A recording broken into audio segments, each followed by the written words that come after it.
ክብር ለጌታ ይሁን። እንዴት ሰነበታችሁ? አቤት ይመስገን።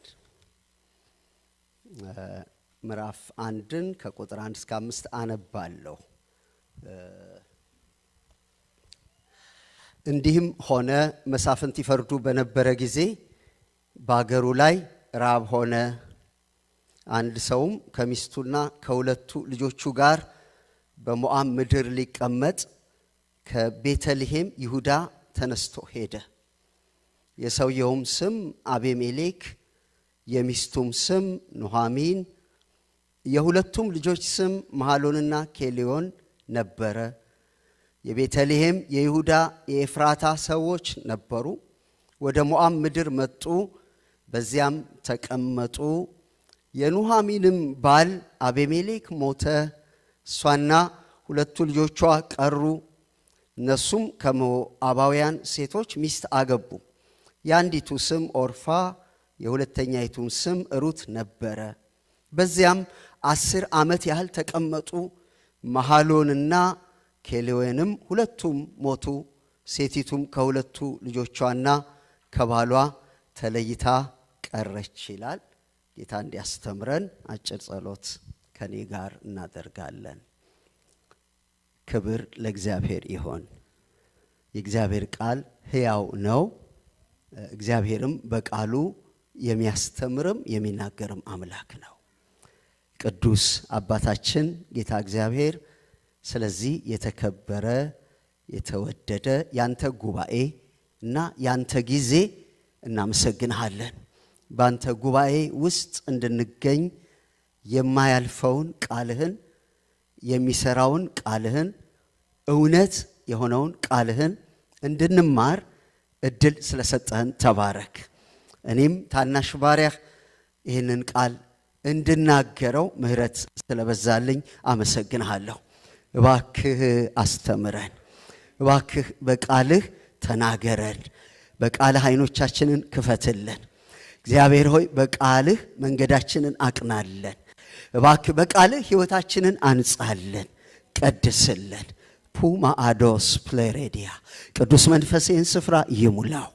እኔን ባሪያህን ይቆጣጠረኝ። ማይሰማ ማያስተውል ሰው እንዳይኖር፣ እኔም ደግሞ ያንተን ቃል በሙላት እንድናገር ሁሉን በእጅህ አሳልፌ እሰጣለሁ። በጌታ በኢየሱስ ክርስቶስ ስም አሜን። ጌታ ይባረክ። መጽሐፈ ሩት በብሉይ ኪዳን መጽሐፋችን ውስጥ የምናገኘው መጽሐፍ ነው።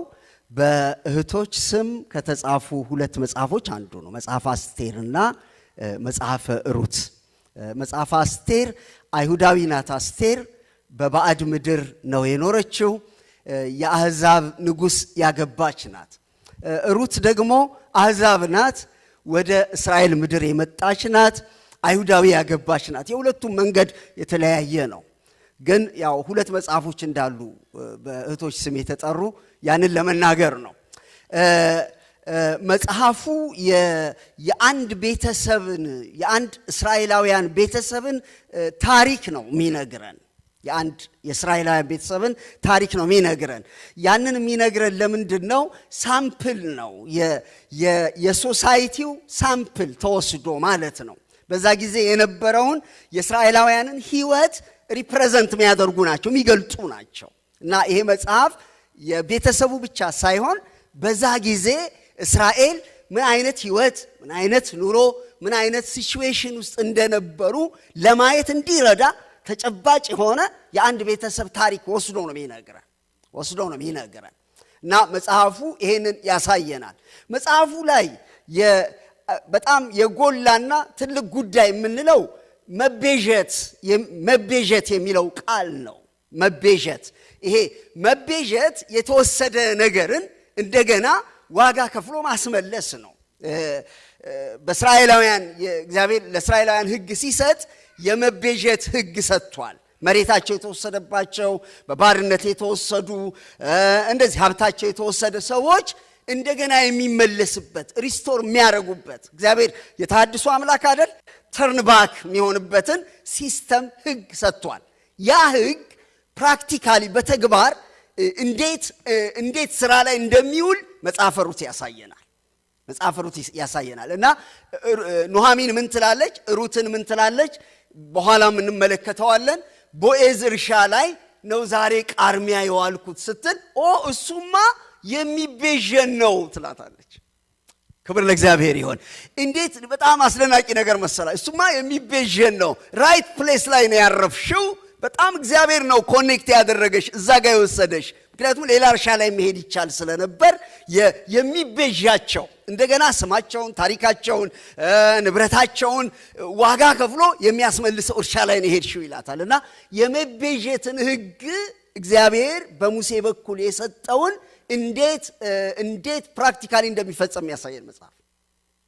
ክብር ለጌታ ይሁን።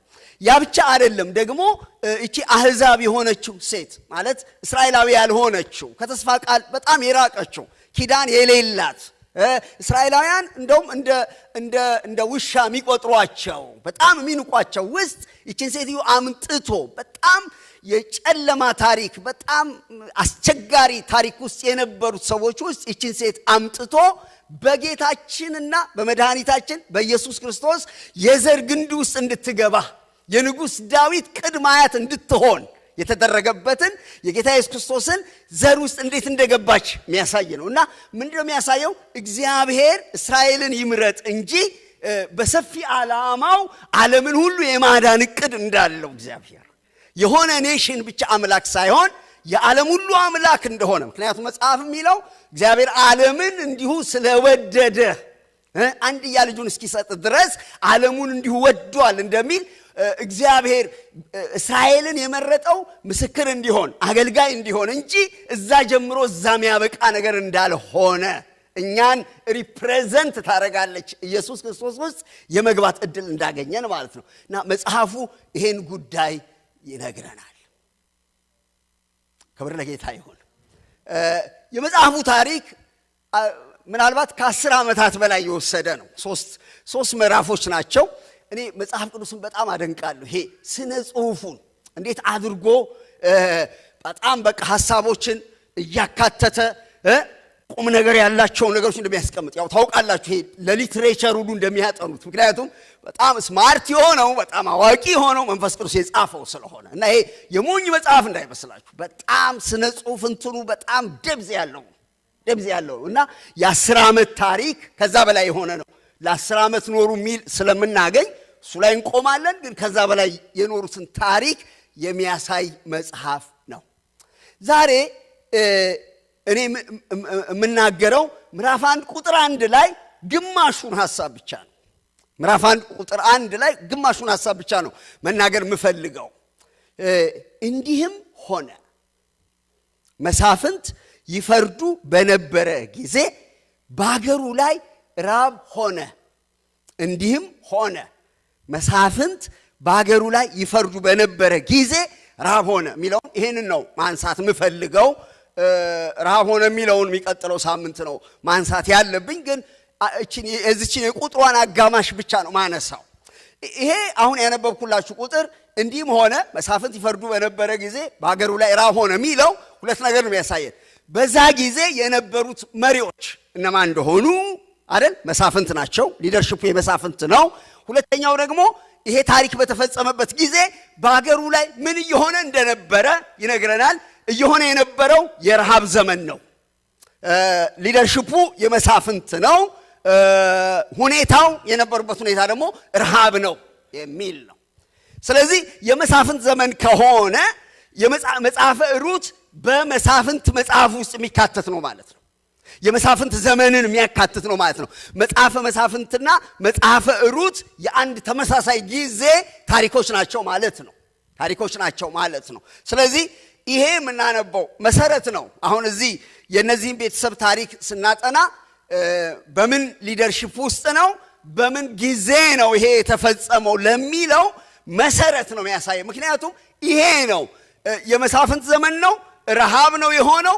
በዚህ ምክንያት ነው የነዚህ ሰዎች ህይወት እዚህ ሁኔታ ውስጥ የገባው ማለት ነው። የነዚህ ሰዎች የኑሮ መሰረቱን ያፈራረሰው ይሄ ጉዳይ ነው ማለት ነው። ስለዚህ ይሄን መጽሐፍ ስናነብ የዚህ መጽሐፍ ታሪክ መሰረቱ ይሄ ነው ማለት ነው። ምንድነው እሱ? የመሳፍንት ዘመን ነው ማለት ነው። ያንን የዛን ቤተሰብ ህይወት እዚህ ውስጥ የከተተው። ከዛስ ምን አይነት ነው? ረሃብ ነው ማለት ነው። እነዚህ ሰዎች ከሀገር እንዲለቁ እንደዛ አይነት በኋላ የምናነሳው እንደዛ አይነት አስቸጋሪ ሁኔታ ውስጥ የከተታቸው ይሄ ነው ማለት ነው። ስለዚህ መጽሐፉ ሲጀምር በምን ሊደርሺፕና በምን ዘመን ውስጥ እንደሆነ ይነግረናል። እና ምን ዘመን ላይ ነው ያለነው? እነማን ናቸው እየመሩን ያሉት?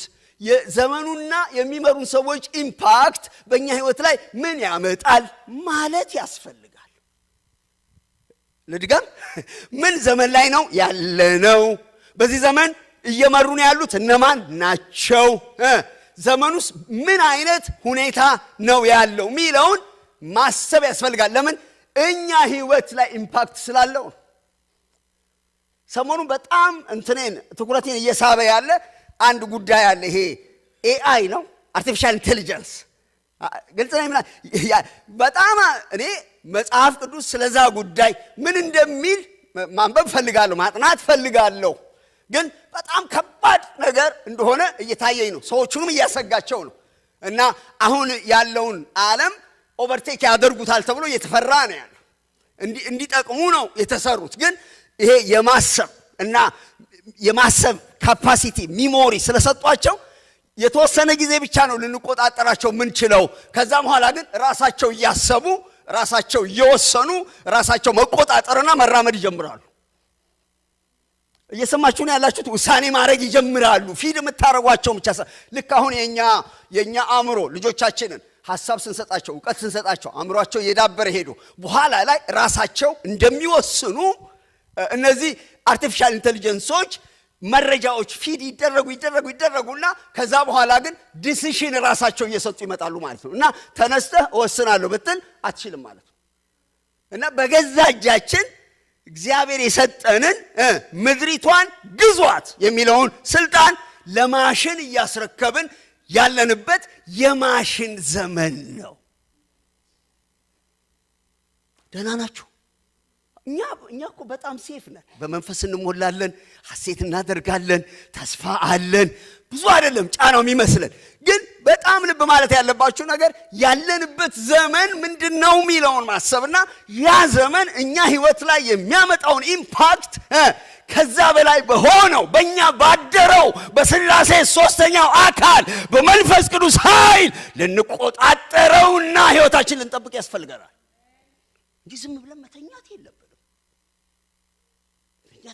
እና ይሄ ነው አያችሁ የመጽሐፉ ጸሐፊ ምን አይነት ሊደርሺፕ እንደነበረ በአገሩ ላይ ምን እንደነበረ ያ ሁኔታ ደግሞ በዚህ ቤተሰብ ላይ ምን አይነት ክራይሲስ እንዳመጣ ነው የሚነግረን። ስለዚህ እንማራለን ማለት ነው ከመጽሐፉ። ምን እንማራለን? ዘመናችን ምንድነው? እነማን ናቸው ዘመኑን የሚመሩት? የዘመኑ መሪዎችና ሁኔታ በእኛ ኑሮና አረማመድ ላይ ከእግዚአብሔር ጋር ባለን ግንኙነት ላይ ምን ኢምፓክት አለው የሚለውን ማታስብ ከሆነ ተጠራርገህ ነው የምትጠፋው ማለት ነው። እና ይህንን ይነግረናል። መሳፍንት ይፈርዱ በነበረ ጊዜ ከዛ ረሃብ ሆነ። ከዛ አቤሜሌክ ኑሃሚን የሚባሉ ሁለት ልጆች የነበሯቸው ነበሩ። ከዛ አገር ለቀው ሄዱ። ከዛ ልጆቻቸው ሞቱ። ከዛ ባልየው ሞተ። ከዛ ሴትዮዋ ማራ በሉኝ አለች ማለት ነው። እግዚአብሔር ማራ በሉኝ ከማለት ይጠብቃችሁ። እግዚአብሔር ይጠብቃችሁ። እና እዚህ ላይ ያርፋለሁ ማለት ነው። መሳፍንት ይፈርዱ የነበረበት ጊዜ ነው ማለት ነው። ይሄ የእስራኤል አራተኛው የታሪክ ክፍለ ዘመን ነው። አራተኛው የታሪክ ክፍለ ዘመን ነው ለእስራኤል።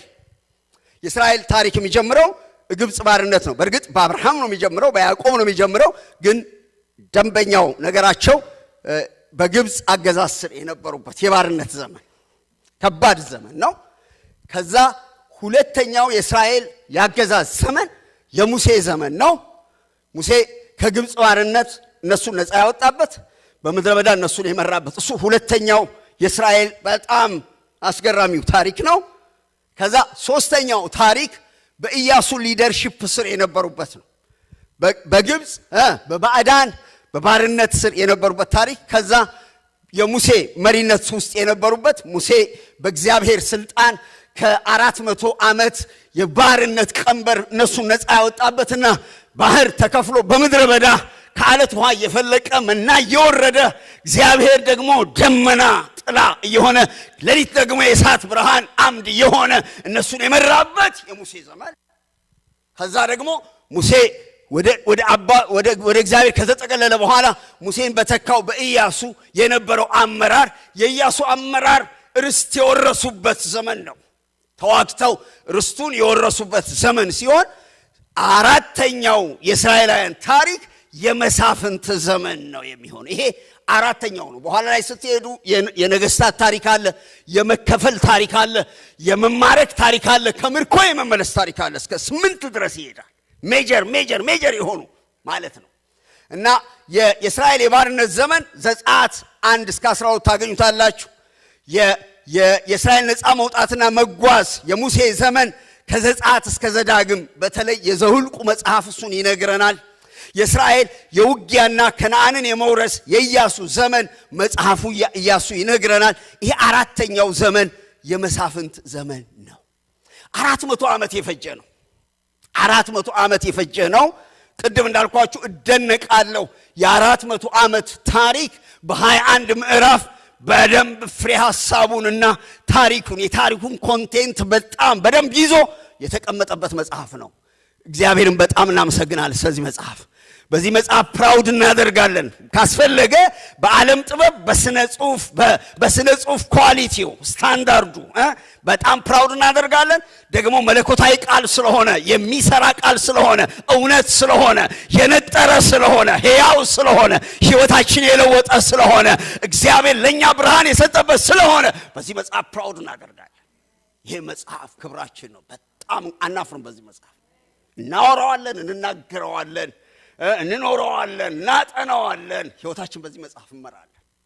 እግዚአብሔር የተመሰገነው እና የ400 ዓመት ዘመን ሲሆን መሳፍንት ይገዙበት የነበረ ዘመን ምን አይነት ነው ስትሉ የጨለማ ዘመን ነበረ። ዲስ ዳርክ ኤጅ። እግዚአብሔር ከጨለማ ዘመን ይጠብቃችሁ። ጨለማ ዘመን ነው። የብርሃን ዘመን አይደለም። የድል ዘመን አይደለም። የረፍት ዘመን አይደለም። ለእስራኤል የጨለማ ዘመን ነው። ምንድነው ቁልፍ ምክንያቱ? ይሄን ዘመን ጨለማ ያደረገበት ቁልፍ ምክንያት ምንድነው ስትሉ ብዙ ምርት አለመመረቱ አይደለም፣ ብዙ ስልጠና ዕውቀት አለመኖሩ አይደለም። ቁልፉ ነገር ምንድነው? የእስራኤል ልጆች በእግዚአብሔር ፊት ክፉ ነገር ያደርጉ ነበር።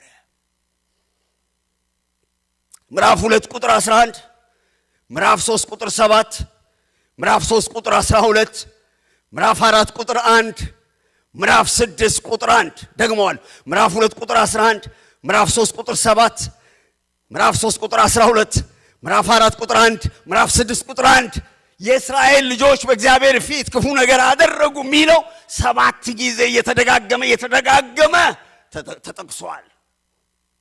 አንድ ነገር ነው ልብ የምንለው፣ ኃጢአትን የሚዘራ መከራን ያጭዳል። ከኃጢአት ጋር ብርሃን አይኖርም። ከኃጢአት ጋር መሻገር አይኖርም። ከኃጢአት ጋር ነፃነት አይኖርም። ከኃጢአት ጋር እረፍት አይኖርም። ለምን እንደሆነ ታውቃላችሁ? ከኃጢአት ጋር የእግዚአብሔር ክብር፣ የእግዚአብሔር እጅ፣ የእግዚአብሔር መንፈስ፣ የእግዚአብሔር መገኘት ስለማይኖር ነው። ኃጢአት ማድረግ ብቻ አይደለም። ምዕራፍ 10 ቁጥር 6ና ምዕራፍ 13 ቁጥር 7 ምን እንደሚል ታውቃላችሁ? የእስራኤል ልጆች በእግዚአብሔር ፊት እንደገና ክፉ ሥራ ሰሩ። እንደገና ክፉ ሥራ ሰሩ። ምን ማለት ነው? አንድ ኃጢአት ማድረግ ብቻ አይደለም፣ ላይፍ ስታይላቸው አደረጉት። እየደጋገሙ አደረጉ።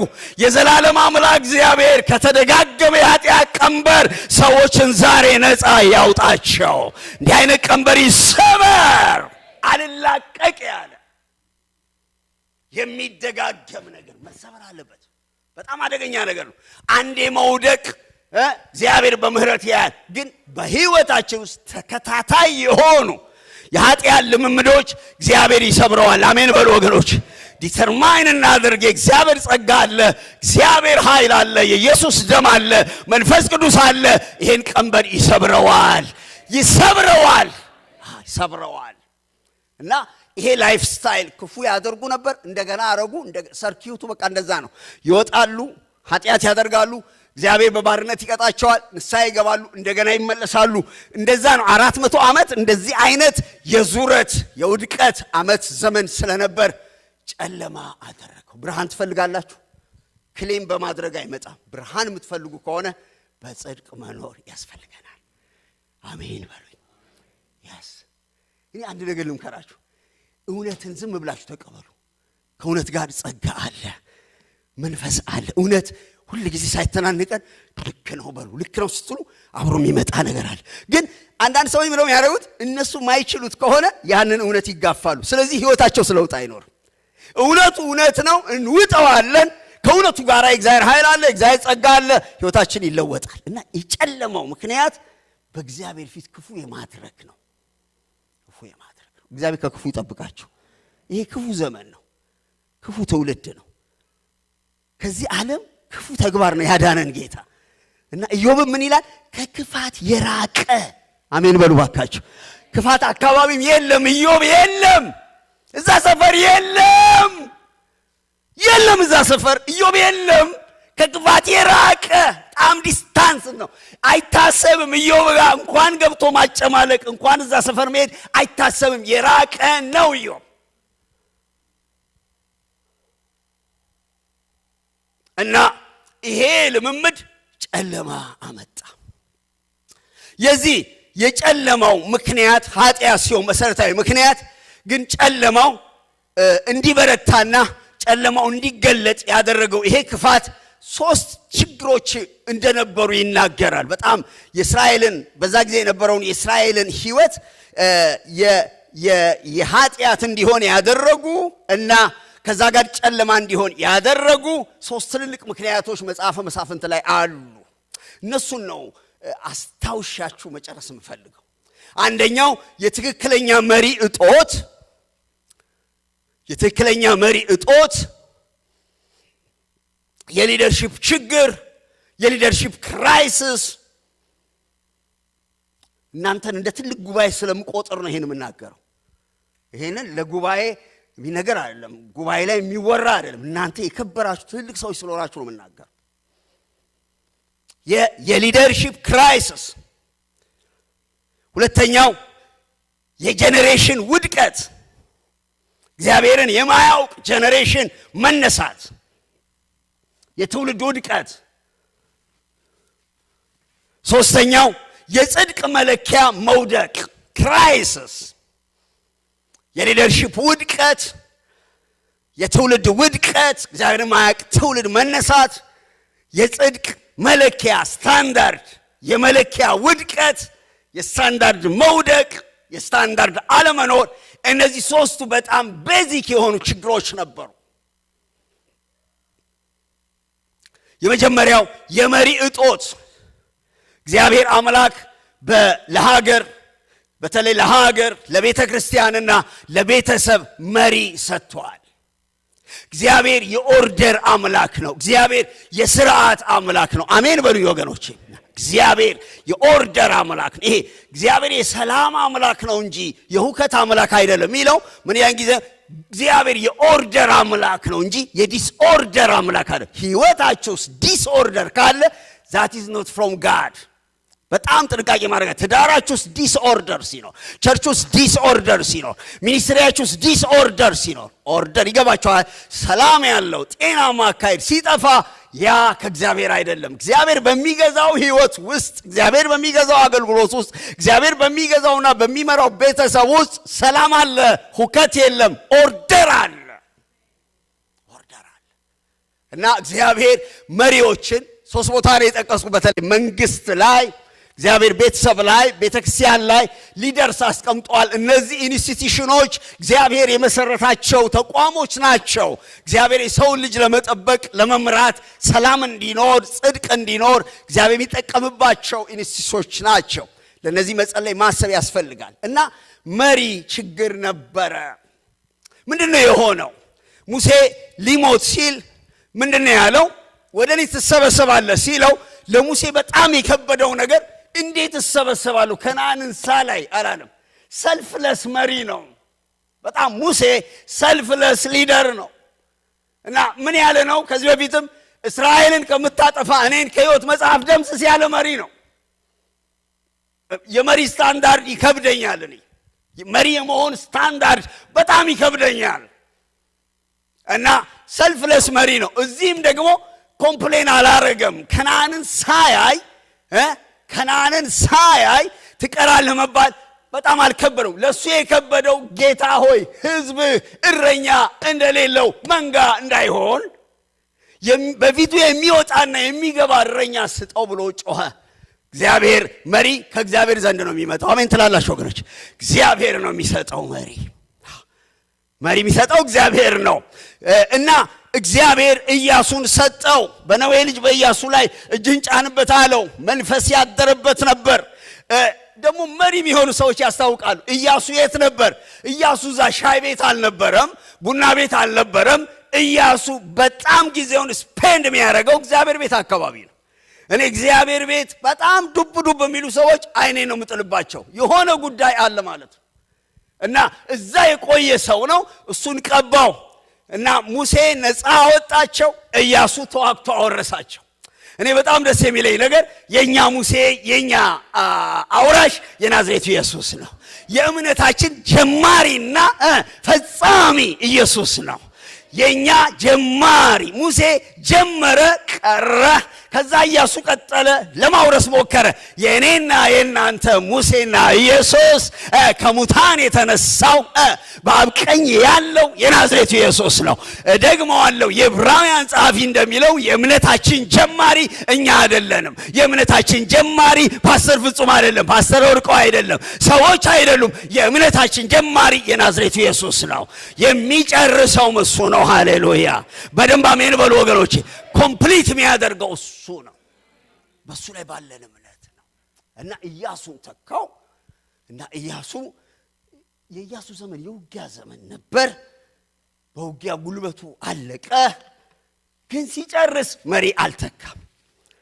አያችሁ፣ ሊደርሺፕ ላይ የሊደርሺፕ እንግዲህ ዋናው እንትን ምንድነው?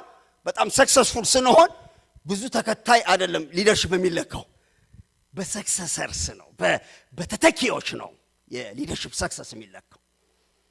እና አሁን እነዚህ የሚጀመሩ የግል ልበላቸው የግል የሚጀመሩ ቸርቾች ሊደር የመተካት አገልጋይ የመተካት ሳይሆን ሁሉ ጊዜ እነሱ በቃ እየታጠነላቸው ሰው ሁሉ እኔ ካልጸለይኩልህ ልረግምህ እችላለሁ፣ እንትን ላረግህ እችላለሁ እያሉ ያስፈራሩ መቀመጥ ነው። የእውነተኛ ሚኒስትሪ ሁሉ ጊዜ ፑማዳ ሳንቱማጃ የሁለተኛ ሚኒስትሪ ልብና ሰክሰስ እሱን የሚተካው እነሱን የሚተኩ ሰዎች መተካት ነው ወገኖች። ያ ከሌለ ፌል ያደርጋል። ለምን እንደሆነ ታውቃላችሁ? መሞታችን አይቀርም።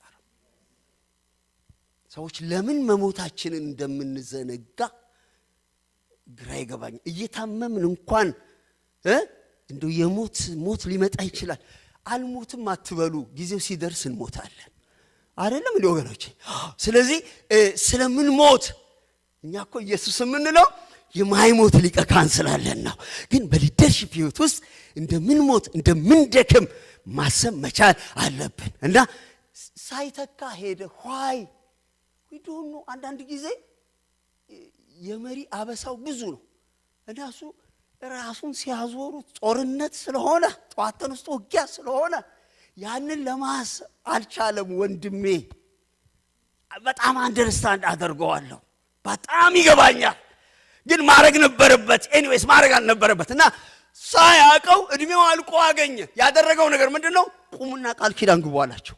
እኔን እግዚአብሔርን ብቻ እናመልካለን ብላችሁ ቃል ግቡ አለ። ቃል አስገባ፣ አስማለና ሄደ። የመሳፍንትን ዘመን የፈጠረው ኢያሱ መሪ ሳይተካ በመሄዱ ምክንያት ነው።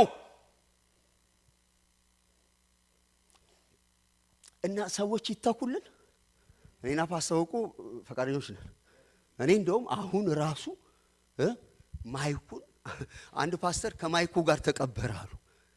ማይኩን ሳይሰጥ ሲቀበርም እሳጥን ውስጥ ማይኩን ይዞ የተቀበረ ፓስተር ብሎ የሚቀልዱ ሰዎች አሉና ማይኩን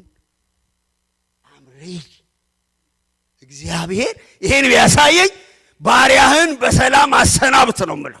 አሜን ትላላችሁ ወገኖች? ልባችን ለሌሎች መነሳት ክፍት ይሁን። አሜን በሉ ወገኖች። የእግዚአብሔር ሥራ ይቀጥላል። አንተ ታልፋለህ። አንተ አትንገታገት። ሌላ ሰው ሲቆም ዓይንህ ደም አይልበስ። ሌላውን ሲቀባው ሰይበል። ላንተም ነው፣ ለትውልድህ ነው። እግዚአብሔር ብዙ ሰዎች ያስነሳል። መነሳታቸውን አሜን እንበል። በደንብ አሜን በል እባክህ። አሜን እንበል። አሜን ይነሱ። አሜን ነቢያት ይነሱ። አሜን ሐዋርያት ይነሱ። አሜን እረኞች ይነሱ። አሜን አስተማሪዎች ይነሱ። አሜን ሽማግሌዎች ይነሱ። አሜን መዘምራን ይነሱ። አሜን እነሆ የተቀቡ ሰዎች ይነሱ። አሜን ሙዚቃ የሚጫወቱ ይነሱ። አሜን የሚያስተዳድሩ ይነሱ። አሜን። ምን ተካው እንዴ? የነጮቹ ቸርች እኮ የተሸጠው እነሱ ጌታን ስለካዱ አይደለም። ጌታን እያመለኩ ነው ያረጁት። the problem is የሚተካ ሰው ስላልነበራቸው እና ሰው አልተካም። ሰዎቹን ቃል አስገባ፣ ሄደ። የመሳፍንት ዘመን ተጀመረ ማለት ነው። ስለዚህ መሪ የሌለበት ጊዜ ነበረ እና መሳፍንት ምዕራፍ 1 ቁጥር 1 ላይ ምን እንደሚል ታውቃላችሁ? ኢያሱ ከሞተ በኋላ መሪ በጣም ቁልፍ ነገር ነው። እንዲህም ሆነ ኢያሱ ከሞተ በኋላ የእስራኤል ልጆች ከነዓናውያንን ለመውጋት ማን በፊታችን ይወጣልናል? ማን ይወጣል? እኔ አንዳንድ ጊዜ ቸርች ውስጥ እዚህ አይደለም ግን ኢትዮጵያ በነበርን ጊዜ ሽማግሌ ስናስብ ጥፍት ይልብናል። ሰው 2000 3000 ምናምን ባሉበት እንዲሁ ጥፍት እንለዋለን። ያኔ ነው ሰውን በደንብ የምናየው። ጥፍት ይላል። ማን ይወጣልናል? እግዚአብሔር በፊታችሁ የሚወጡ ሰዎች ከሰጣችሁ የተባረካችሁ ናችሁ። you are blessed. we need leaders.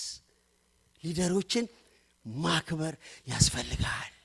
ሌሎች መጸለይ ያስፈልጋል። ማን ነው ሜዳ ላይ ቀረን? እግዚአብሔር ሆይ ማን ነው ከፊታችን የሚወጣው አሉ። እና የመሳፍንት ዘመን ችግር የጀመረው እዚህ ላይ ነው። ሊደር የማጣት ችግር በኋላ ላይ ምዕራፍ 17 ቁጥር 6 ምዕራፍ 21 ቁጥር 25 ላይ በዚያ ዘመን በእስራኤል ዘንድ ንጉሥ አልነበረም ይልና የሆነውን ነገር ይናገራል። ንጉሥ አልነበረም ይላል። ምንድናቸው መሳፍንቶቹ? መሳፍንቶቹ ወደ 13 ተነስተዋል። እነሱ የሚሊተሪ ሊደር ናቸው። ውጊያ ድል ለማድረግ ነው የሚነሱት። አንድ አካባቢ ነው የሚገዙት። እስራኤልን አንድ አድርገው የማስተዳደር ነገር አልነበራቸውም። ንጉሥ ነበር የሚያስፈልገው። እና ያ ዘመን በመሳፍንት ይፈርዱበት በነበረ ዘመን ማለት ሊደር፣ ትክክለኛ ሊደር ያልነበረበት ዘመን ነው ማለት ነው። እኔ አና ሰዎችም እንዳጠኑት 90% አይደለም 70% የአገር የቤተ ክርስቲያን የቤተሰብ ውድቀት ከሊደር ጋር ይያያዛል። ወርልድ ሂስትሪ አጥኑ፣ የቤተ ክርስቲያን ታሪክ አጥኑ፣ ቤተሰብም አጥኑ። ክራይሲሶች 70% በላይ ከሊደር ጋር ይያያዛል፣ ከመሪ ጋር ይያያዛል። የህዝብ ድርሻ አለው። ህዝብም መተባበር ያስፈልገዋል። በህዝብ ምክንያት ሰክሰስፉል አለመሆን አለ። ሙሴ ለምሳሌ በህዝቡ አመጽ ምክንያት ሰክሰስፉል አልሆነም። ያወጣው ህዝብ በሙሉ ምድረ በዳ ላይ ቀረ። ሙሴ ጻድቅ ስላልነበረ ሊደር ስላልነበረ ሳይሆን የሚከተሉ ሰዎች አመፀኛ ስለነበሩ ያንን ድል ማግኘት አልተቻለም። ግን የመሪዎች ድርሻ ከፍተኛ ነው።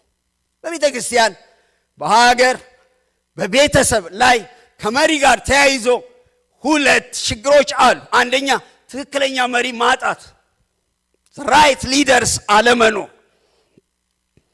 እንደዚህ ስል በጣም ፐርፌክት የሆኑ መላእክት የሆኑ ሊደሮች ይኖራሉ ማለት አይደለም። ግን እግዚአብሔር የሚፈሩ እግዚአብሔር የሚያውቁ ለእግዚአብሔር የሚገዙ ትክክለኛ መሪዎች ማጣት።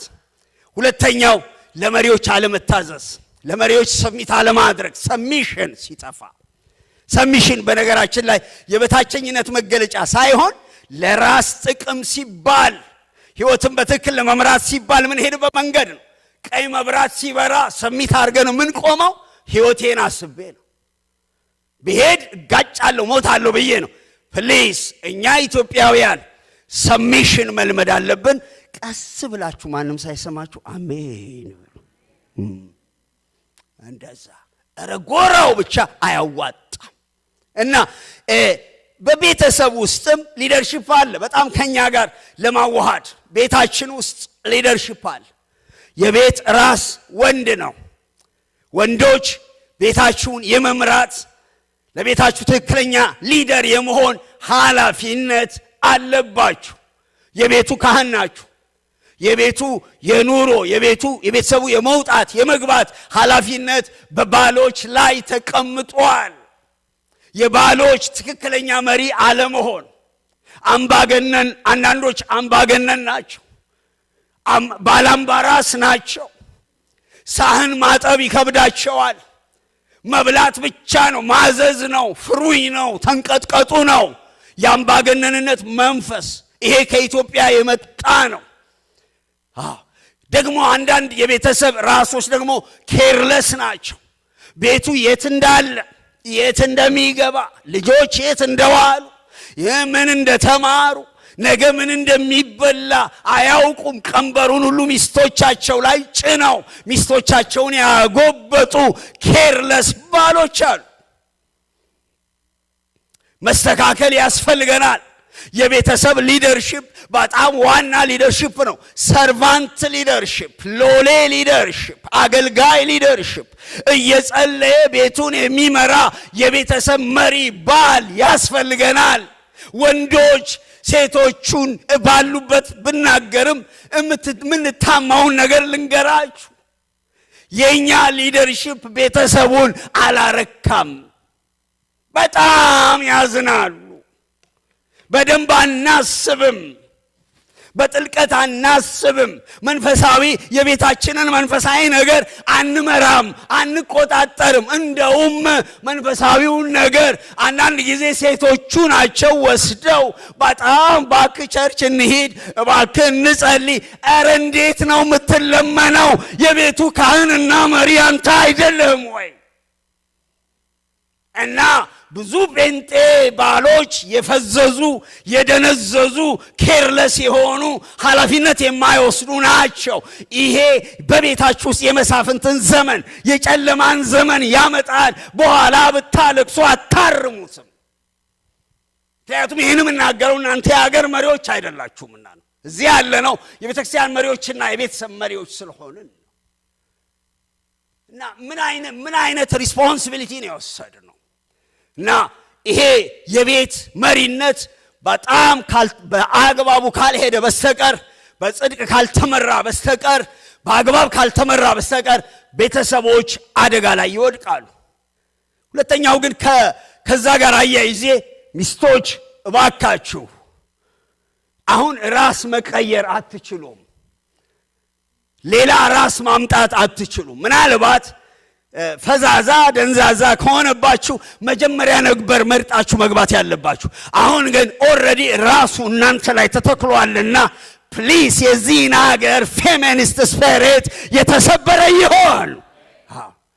ባሎቻችሁ እግዚአብሔር ዲቫይንሊ ያስቀመጣቸው አሳይን ያደረጋችሁ ሰዎች ስለሆኑ you have to submit። መገዛት ያስፈልገናል። እና እናንተ የሰበራችሁት ባል ወጥቶ በአደባባይ ምንም ሊያመጣ አይችልም። አትረባም ያላችሁት ባል ሁሉ ጊዜ በየትም ቦታ እንደተሸማቀቀ ይኖራል። ኢምፓወር አድርጓቸው፣ ባሎቻችሁን አበረታቷቸው፣ እሺ በሏቸው። በምን ሰፖርት ላድርግህ በሏቸው።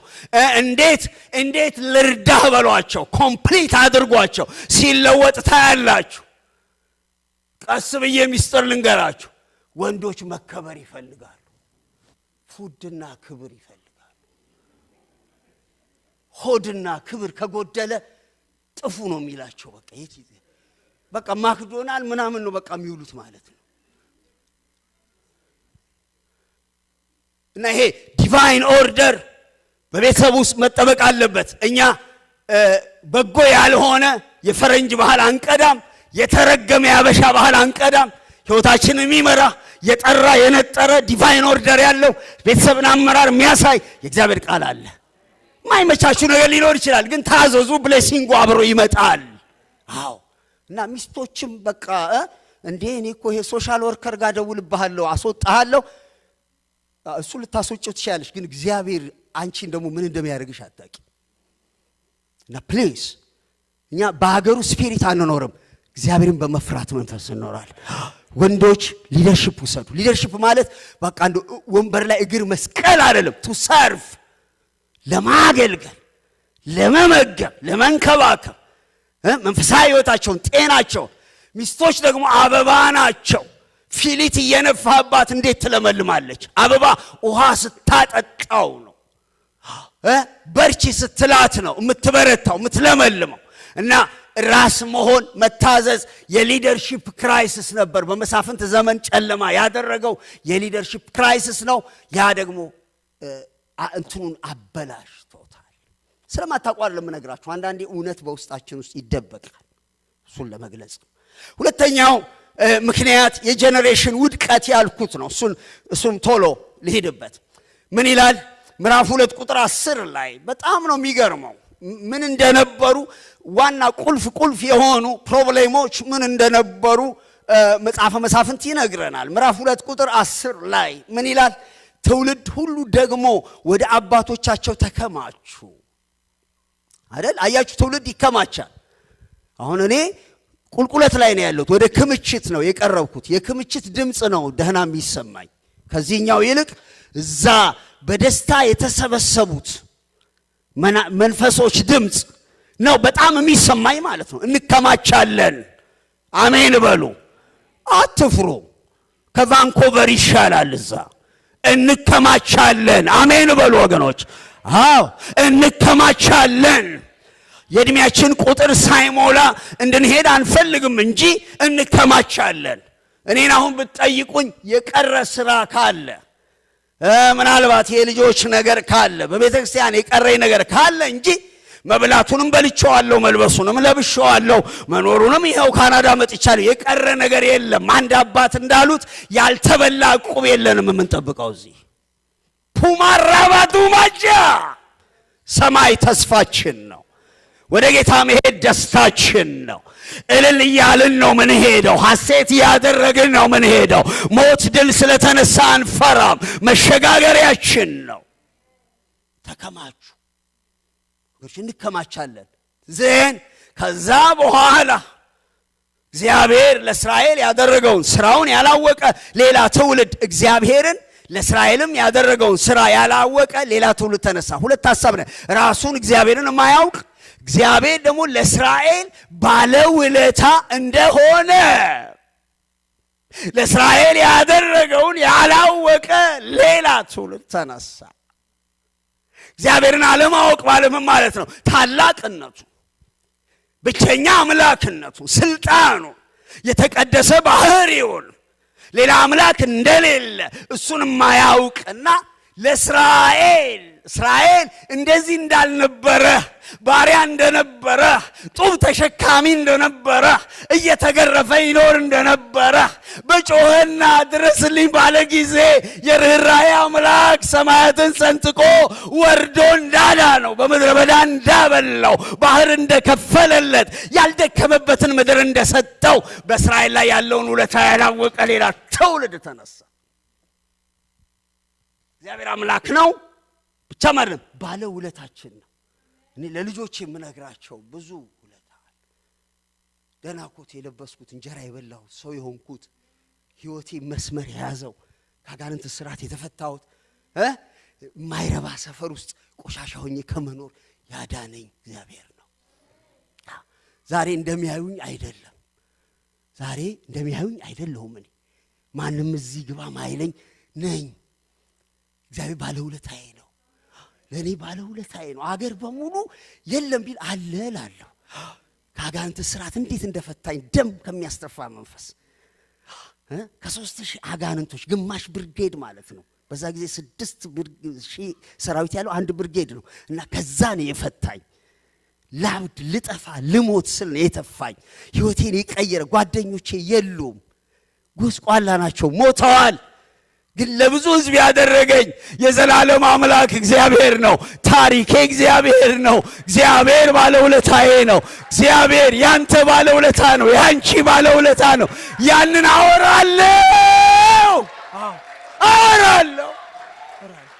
አንዳንድ ሰዎች ከአጋንንት ስራት ተፈተው ሲቆዩ ከአጋንንት ስራት ተፈተው ማለት ያፍራሉ። እንዴት አፍራለሁ? እንዴት አፍራለሁ?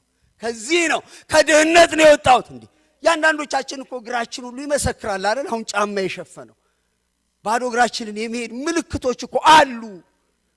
ለእስራኤል እግዚአብሔር ያደረገውን ያላወቀ፣ ባለውለታ እንደሆነ ያላወቀ፣ ነፃ አውጪው እንደሆነ ያላወቀ፣ ርስቱ እንደሆነ ያላወቀ፣ ክብሩ እንደሆነ ያላወቀ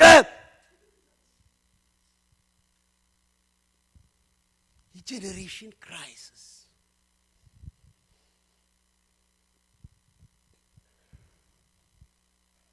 ግን እኮ አንድ ነገር አለ። እኛ ራሳችን ስናቀው እኮ ነው የምናሳውቀው አይደል? እኛ ራሳችን ይሄ እግዚአብሔር ገብቶናል። ብራዘር ገብቶሃል። አንዳንዶች ተኮፍሰናል። 4-5 ጥቅስ እናውቃለን። በጣም ይቆየናል። አንድ ሰው ይንገረን ካለን እኛ እንተረተራለን። ፕሊዝ ቢ ሃምብል። እግዚአብሔርን አውቀነዋል። ደሞስ ውለታው እግዚአብሔር ውለታ ነግራችኋል። ለልጆቻችሁ ነግራችኋል፣ አውርታችኋቸዋል። ስለዚህ ሌላ ትውልድ ለምን ተነሳ? የግድ ማወቅ የለባቸውም እስካልነገሯቸው ድረስ። ልክ ነኝ? እስካልነገሯቸው ድረስ፣ ያንን እስካላወሩላቸው ድረስ፣ እስካልመሰከሩላቸው ድረስ በምን ያውቃሉ? አልነገሩም ማለት ነው። እግዚአብሔር ያደረገውን ነገር አልነገሩም ማለት ነው። የእግዚአብሔር ኃይል አላወሩም ማለት ነው። ስለዚህ የቀደሙት አባቶች ራሳቸው አምልከው። አንዳንዶቻችሁ ትጸልያላችሁ፣ ልጆቻችሁን ጸልዩም አትሏቸው፣ አትነግሯቸው። እኔ አንድ እስቲ ቻሌንጅ ላድርጋችሁ። እናንተ እሁድ እቤት ስትተኙ እያዩ ልጆች እንዴት ነው ቸርች እንትን አልኩ እንዳጠፋው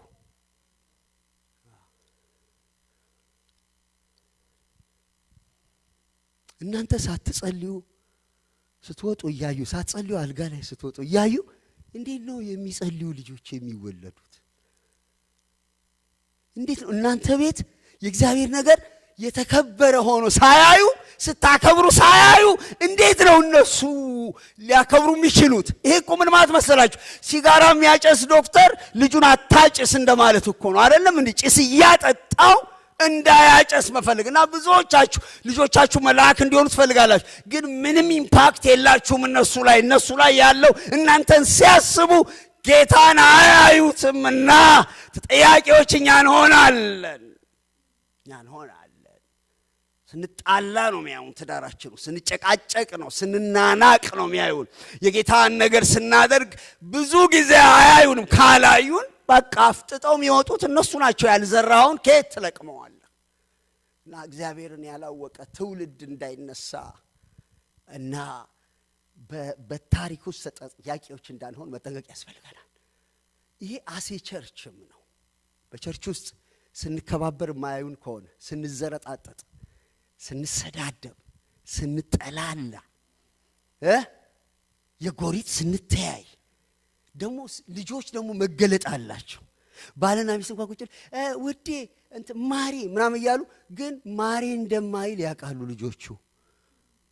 ውሸቱን እንደሆነ ያውቃሉ። እማያዩ ነው የሚመስሉት። እዚህ ቃል እንትን ያለ ነው፣ ግን ምን እንደምትናገር እንዳደረግ ያውቃሉ። አንድ ቀን ያወጣዋል። ዳዲ እንደዚህ ትላት የለም እንዴ ሊልህ ይችላል። እና ልጆቻችን በቸርች ያለንን ነገር ያያሉ፣ በቤት ያለውን ያያሉ፣ ኑሯችንን ያያሉ። ስለዚህ የኛ ድርጊት እነሱ ላይ ምንድነው የሚያስተላልፈውና ትውልድን እናስብ። ሰላም ነው ወገኖቼ? ቸርች ውስጥ የምናደርገው ነገር የነገው ትውልድ ላይ ምን ያመጣል ማለት አለብን። ኢሞሽናል ሆነን የምንሰራቸው ነገሮች፣ ቤት ውስጥ የምንሰራቸው ነገሮች እኔ የሚገደኝ እናንተ ምንም በከዘራም በመቋሚያም እንደምትገቡ አውቃለሁ መንግሥተ ሰማያት። ልጆቹን ግን አትግደሏቸው። ልጆቹ አይሞቱ፣ ትውልድ አይሞት። ለትውልድ እንጸልይ፣ ለትውልድ እናስብ። የትውልድ ክራይሲስ የነበረበት ጊዜ ነበር። ሶስተኛው በጣም ከባዱ ነገር ሶስተኛው ደግሞ ምንድነው? ትክክለኛ መለኪያ የጽድቅ መለኪያ የሌለበት ጊዜ ነበር። የጽድቅ መለኪያ አልነበረም። መሳፍንት 21:25 ላይ ምን ይላል? ሰው ሁሉ በፊቱ ደስ የሚያሰኘውን ያደርግ ነበረ። ገዢ እውነት አልነበረም። ታውቃላችሁ ይሄ ፖስት ሞደርኒዝም ድህረ ዘመናዊነት አንጻራዊ እውነት አንጻራዊ እንደሆነች ታውቃላችሁ። እና እውነት አንድ እውነት የለም። እውነት የሚሆነው ለኔ እውነት ከሆነ ብቻ ነው። ይሄ ውሃ ነው የምለው እናንተ ስላላችሁ ሳይሆን ለኔ ውሃ ከሆነ ብቻ ነው። ድንጋይ ነው ልለውም እችላለሁ። በጣም ያሳዝነው ነገር የጽድቅ መለኪያ የህይወት መለኪያ ስታንዳርድ ግለሰቦች አመለካከት ላይ ወድቋል። እና የቃሉ መሪነት አልነበረም። ከባድ የሶሳይቲ የሞራል ውድቀት፣ አናርኪሲዝም፣ ስርዓተ አልበኝነት፣ ሰዎች እንደፈለጉ ደስ ያላቸው ልክ ነው ብለው በእነሱ ሚዛን ያሰቡትን ነገር ያደርጉ ነበረ። በደንብ ልብ በሉ። የሊደርሺፕ ክራይሲስ ነበር። የመሪነት ክራይሲስ ነበር። የትውልድ ክራይሲስ ነበር። እግዚአብሔርንና ስራውን ማያውቅ ትውልድ ነበር። እያንዳንዱ በፊቱ ደስ ያሰኘውን ያደርግ ነበር። እግዚአብሔር ከዚህ ይጠብቃችሁ። እኛ መለኪያ አለን፣ ስታንዳርድ አለን። አሜን በሉኝ ወገኖች። ቃሉ አለ። እኛ እንደፈለገን አንኖርም። የእግዚአብሔር ፈቃድ አለ። የምንጠይቀው የእግዚአብሔር ፈቃድ አለ። የሚገዛን የእግዚአብሔር ቃል አለ። ለዚህ ነው እኮ የምሰብክላችሁ። ይሄ ቃል ይገዛናል። ትዳራችንን ይገዛል። አሜን አሜን ነው ወይ? ህይወታችንን ይገዛል። አገልግሎታችንን ይገዛል። ቤተክርስቲያናችንን ይገዛል። መውጣት መግባታችንን ይገዛል። ከዚህ ቃል ወደ ግራም ወደ ቀኝም አንልም። እንደዚህ ሲሆን ይከናወንልናል። እና ለምን ጨለማ ሆነ? ለምን ጨለማ ሆነ? ጨለማው ለምን መጣ? ይሄ የተበላሸ ህይወት አካሄድ ለምን መጣ? የሊደርሺፕ ክራይሲስ፣ እግዚአብሔርን ያላወቀ ትውልድ መነሳት፣ የጽድቅ ስታንዳርድ እንደ ግለሰቦች ፍላጎት መሆኑ። እናንተ ልክ አይደለም፣ ለኔ እንኳን ልክ ነው፣ አንተ ምናልባት ስላልገባህ ይሆናል፣ ስላልሰለጠንክ ይሆናል ይላል። አንድ የሚገዛ እውነት የለም፣ የምትጠቅሱት ነገር የለም። ሰይጣን አሁን እሱን ነው ያደረገው በዓለም ላይ ልኬቱ እንደሆነ እስከሚጠፋባችሁ ድረስ። ለምን በቤተክርስቲያን ንስሐ እንደጠፋ ታውቃላችሁ? ሁሉ ሰው ለኔ ልክ ነው ይላችኋል። መጠጣት ለኔ ልክ ነው ይላችኋል። አንተ የራስ ጉዳይ ይላል። መስረቅ፣ መዋሸት፣ ይፈልገው ማረግ፣ ዋናው ቸርች ልምጣ እንጂ ኢየሱስን አምናለሁ ሌላው እንደፈለኩ ይላችኋል። ልክ ነው ይላችኋል። ስታንዳርድ የለም። እኛ ግን ስታንዳርድ አለን። የእግዚአብሔር ቃል ይገዛናል አይደል እንዴ? ወይ እኛ እንተዋለን ወይም ደግሞ እናንተ ትተውታላችሁ እንጂ ቃሉ ነው የሚገዛን። በቃሉ ጥላ ስር እንኖራለን። የእግዚአብሔር ቃል የሚለው የኛ ህይወት መመሪያ ነው። መቼ ነበር ያ ቤተሰብ የነበረበት ዘመን? መሳፍንት ይፈርዱ የነበረበት ጊዜ፣ ሊደርሺፕ ክራይሲስ የነበረበት ጊዜ፣ የትውልድ ክራይሲስ የነበረበት ጊዜ፣ የጽድቅ ስታንዳርድ ክራይሲስ የነበረበት ጊዜ። እኔና እናንተ ያለንበት ዘመን እንዲህ አይነት ችግር አለው። ትዳራችን፣ ቤተክርስቲያናችን፣ ዓለማችን ትክክለኛ ሊደርሺፕ አለን? ጄኔሬሽን ላይ ምን እያደረግን ያለ ነው? መለኪያችን ምንድን ነው? ህይወታችን ላይ የሚፈርደው የሚዳኘው ማን ነው? ፌስቡክ፣ ቲክቶክ፣ የሰዎች አመለካከት። በጣም ነው ማዝነው። በቲክቶክ ብዙ ሰዎች አንድ ነገር ከተናገሩ ልክ ይሆናል። በጣም አያሳዝንም? እውነት በድምጽ ብልጫ አይወሰንም። እውነት በራሱ የቆመ ነው። በራሱ የቆመ ነው። እና ብዙ ሰው ስለተናገረ አትፍሩ። ለምን ዓለም በሙሉ ተጠቅልሎ አይናገርም? የእግዚአብሔር ቃል እስካላለ ድረስ አትፍሩት። ውሸት ነው። አንድ ሰው ብቻ ለምን አይናገረውም? እንደ እግዚአብሔር ቃል ከሆነ እውነት ነው፣ ከሱ ጋር እንቆማለን። ቤታችን ያለውን ሊደርሺፕ እግዚአብሔር ይፈውሰው። ትውልዳችንን እግዚአብሔር ይጠብቅልን። የእውነትና የጽድቅ ስታንዳርድ የእግዚአብሔር ቃል ይሁንልን። ወደ ሰብሚሽን፣ ወደ ትክክለኛ ሊደርሺፕ በቤታችን፣ በቤተክርስቲያን፣ በሀገር ላይ ደግሞም ጄኔሬሽንን እግዚአብሔርና ስራውን እያወራን እየጸለይን እየታገልን ትውልድ እንዲድን የኛ የጽድቅ መለኪያ የላይፍ ስታንዳርድ የእግዚአብሔር ቃል ነው። እስቲ አሜን በሉ። ቆመን እንጸልይ። ቆመን እንጸልይ። ይሄ ትልልቅ ቁም ነገር ነው የተነጋገርነው። እግዚአብሔር እንዲረዳን፣ እግዚአብሔር እግዚአብሔር እንዲረዳን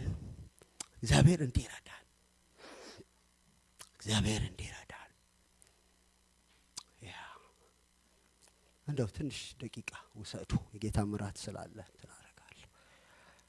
እነዚህ ሶስት ነገሮች በጣም ወሳኝ ናቸው። ሊደርሺፕ ክራይሲስ እንዳይገጥም ቤት ውስጥ ያለ ሊደርሺፕ ክራይሲስ ካለ አስተካክሉት። ወይ ባለመገዛት ወይም ትክክለኛ መሪ በመጥፋት ወይ ልጆች አይገዙም ወይ ሚስትም ሰሚት አታረግም ወይ ደግሞ ባል ደግሞ ትክክለኛ ሊደር አይደለም ወይ አምባገነን ነው ወይ ኬርለስ ነው። ካልተቻለ በቃ ጉዳዩ አይደለም። እግዚአብሔር ከሱ ይጠብቀን። የቸርች ሊደርሺፕ እግዚአብሔር ይመስገን ጥሩ መሪዎች ሰጥቶናል። እግዚአብሔር ይጠብቃቸው። ስታንዳርዱን ይዘው እንድንሄድ እግዚአብሔር ይርዳን። ፓናማዳ ለሀገርም መጸለይ ያስፈልገናል። ጉዳዩ ከባድ ነው። ቅድም እንዳልኳችሁ 70-80% የዓለም የቤተ ክርስቲያን የቤተሰብ ሰክሰስም ሆነ ውድቀት በመሪዎቹ ላይ ይወሰናል።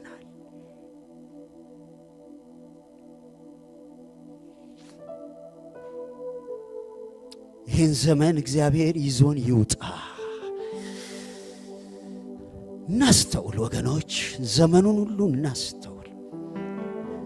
ሶፓናማዳስ ሻሉባ መንፈስ ቅዱስ ኃይልን ያፈሳል። በዚህ ጊዜ ጥበብን ይሰጣል፣ መገለጥን ይሰጣል። ክራይሲስ ቢኖር ያወጣል እግዚአብሔር። ያንን እንደገና መስራት ይችላል። ክፍት እንደሆነ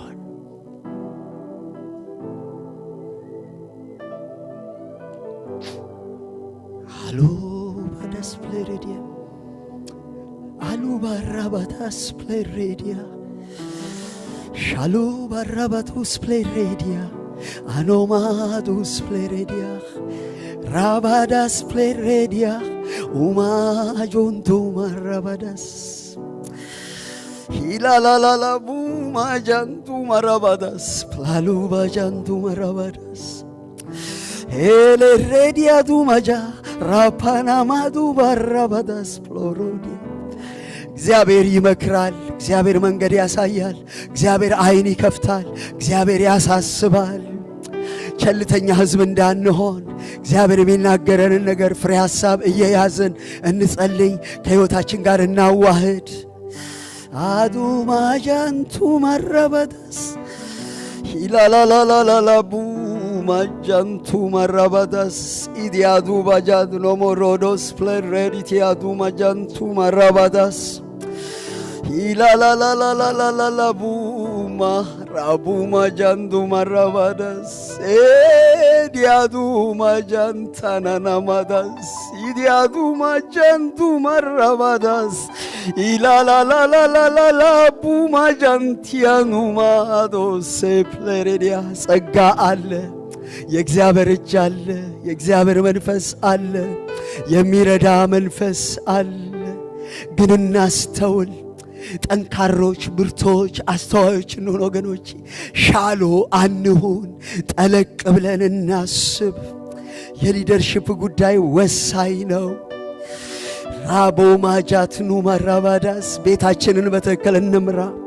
ለቤተ ክርስቲያን መሪዎች ኃላፊነታችንን እንወጣ፣ እንጸልይ። ለቤተ ክርስቲያን መሪዎች፣ ለሀገር መሪዎች እንጸልይ። ኢምፓክታቸው ከፍተኛ ነው። ሰሚሽን ይኖረን። የእግዚአብሔር ቤት የቃሉ ስርዓት ይኖረን። ልጆቻችን ኢየሱስን በእኛ ሕይወት ሳይደበዝዝና ሳይሸራረፍ ያዩታል።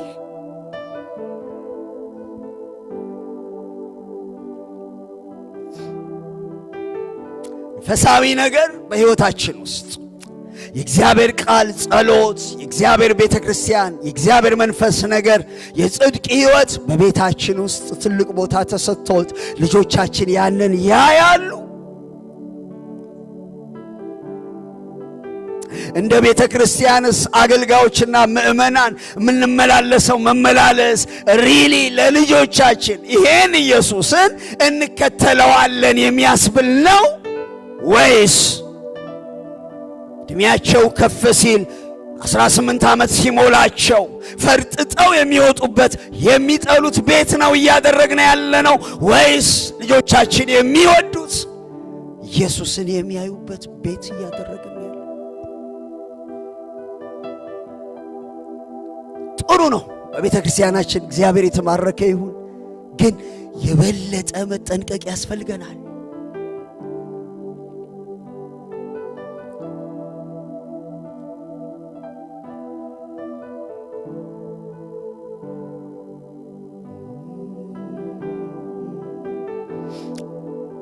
ይሄ ጥሻውን ሕይወቴን የሚል መዝሙር የሚል አለ። እስቲ እሱን ትንሽ እናንጎራጉረውና አጭር ጸሎት አድርጌ ፓስተር ይጸልይልናል፣ ወደ ጌታ እራትም ይወስደናል። ይሄ የዚህ ሙዚቃ መዝሙር እንዘምረው። ትንሽ እናንጎራጉር በእግዚአብሔር ፊት። እግዚአብሔርም ያስበን። አሜን። እግዚአብሔር ያስበን። ይፈውስ ይዳሰኝ እጅህ፣ ይፈውስ ይዳሰኝ እጅህ፣ ይፈውስ ልባችንን እንክፈተው። ይዳሰን ይፈውስ ይዳሰኝ እጅህ፣ ላይ ላዩን ሳይሆን ውስጤን የሚነካ ጥሻውን ውስጠቴን በፍቅር የሚያንኳኳ ሚነቀል ነቅሎ ሚተከል ተክሎ የሚለውጠኝ ሌላ አድርጎ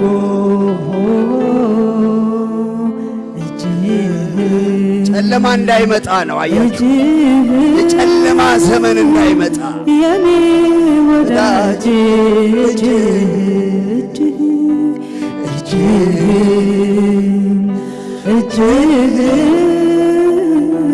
የኔ ወዳጅ እጅህ ላይ ላይ ሳይሆን ውስጤን የሚነካ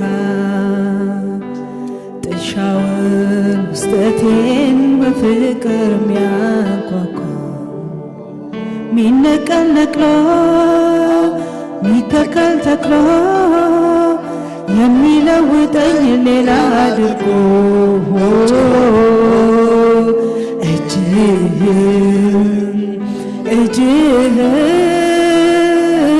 የኔ ወዳጅ እጅህ ሚነቀል ነቅሎ ሚተከል ተክሎ የሚለውጠኝ ሌላ አድርጎ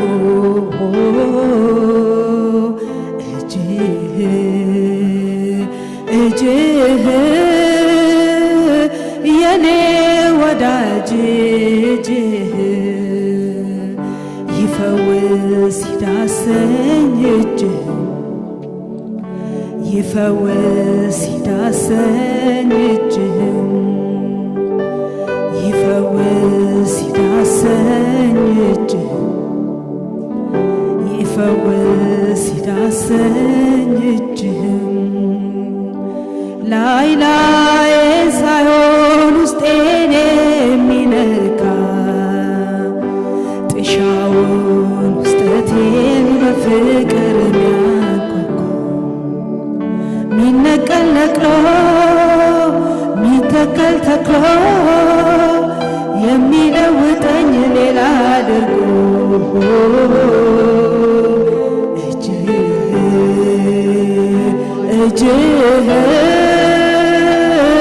የኔ ወዳጅ እጅህ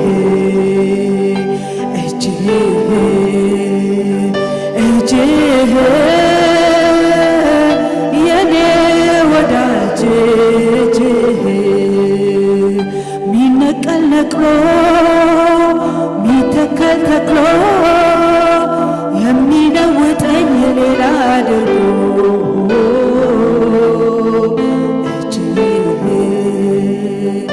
እጅህ የኔ ወዳጅ እጅህ እጅህ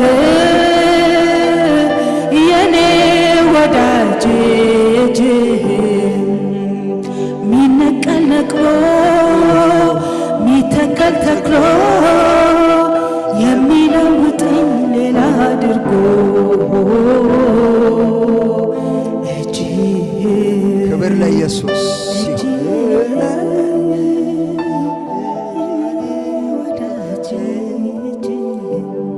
እግዚአብሔር አምላክ ሆይ ምህረት አድርግልን።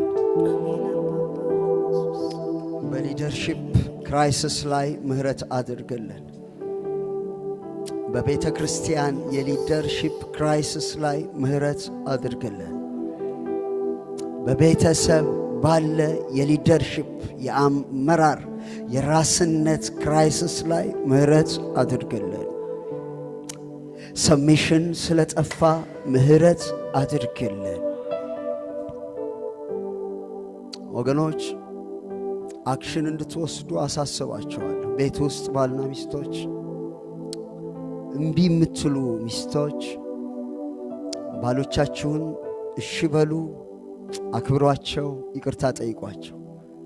ሚስቶቻችሁን በደንብ ያለያዛችሁ የከበሩ ናቸው። እነሱ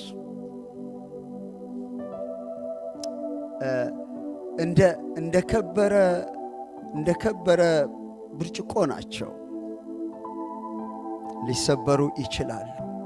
ሚስቶቻችሁን መቼም እግዚአብሔር ይቅር ይበለን። አለማወቅ ናቸው ብዙዎቹ። አሁን ዝም ብዬ ቁጭ ብዬ ሳስባቸው ቤታችሁ እንዲፈወስ ሚስቶቻችሁን ይቅርታ ጠይቋቸው። ምንም አላረኳትም ምን አጎደልኩ አትበሉ። የነሱ ጉዳይ በጣም ሳይኮሎጂካል ነው፣ ውስጣዊ ነው፣ ውጫዊ አይደለም። ባሎቻችሁን የምታቃልሉ፣ የምትንቁ፣ የምታዋርዱ ሚስቶች ባሎቻችሁን ይቅርታ ጠይቁ። ለልጆቻችሁ መልካም ምሳሌ ያልሆናችሁ ቁጭ አድርጋችሁ ልጆቻችሁን ይቅርታ ጠይቁ። ይሄ አልነበረም መንገዱ፣ እኛ ተሳስተን ነው፣ ግን ከዚህ በኋላ እናርማለን፣ ይህን እንዳትከተሉ ደክመን ነው በሏቸው። ፈውስ ይመጣል። አሜን። አለዛ የሊደርሺፕ ክራይሲስ ጨለማ ያመጣል። ብትገስጹት የማይለቅ ጨለማ ያመጣል።